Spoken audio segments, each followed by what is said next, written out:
बघता बघता 2024 वर्ष संपलं आणि आता आपण नव्या वर्षात प्रवेश करतोय.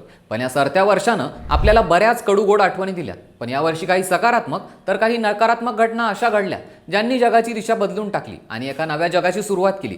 काय होतं या घटना पाहूयात. डोनाल्ड ट्रम्प यांचं सत्तेत येणं. 2024ला अमेरिकेत ऐतिहासिक विजय मिळवून डोनाल्ड ट्रम्प राष्ट्रपतीपदी परत आले. यामुळे जागतिक शेअर मार्केटवर याचा परिणाम पाहायला मिळाला. सिरियात गेल्या काही काळापासून अंतर्गत युद्ध सुरू आहे. राष्ट्रपती बशर अल असद यांच्या विरोधात अनेक ग्रुप लढाया लढत होते. या बंडाचा भडका उडाला. बंडखोरांनी अनेक शहरांवर कब्जा मिळवला आणि बशर अल असद यांना देश सोडून जाण्यास भाग पडलं. बांगलादेशात आरक्षण मुद्द्यावरून आंदोलन झालं. या आंदोलनात मोठी हिंसा झाली, जाळपोळ करण्यात आली. एवढंच नाही तर राष्ट्रपतींच्या कार्यालयावर देखील आंदोलकांनी घुसखोरी केली. यामुळे पंतप्रधान शेख हसीना यांना देश सोडून जाण्यास भाग पाडलं. जगभरात या घटनेची चर्चा झाली. एचआयव्हीची व्हॅक्सिनही यावर्षी शोधण्यात आली आहे. लेन्कापाविर असं या व्हॅक्सिनचं नाव आहे. ट्रायलमध्ये हे इंजेक्शन 96% परिणामकारक ठरलंय.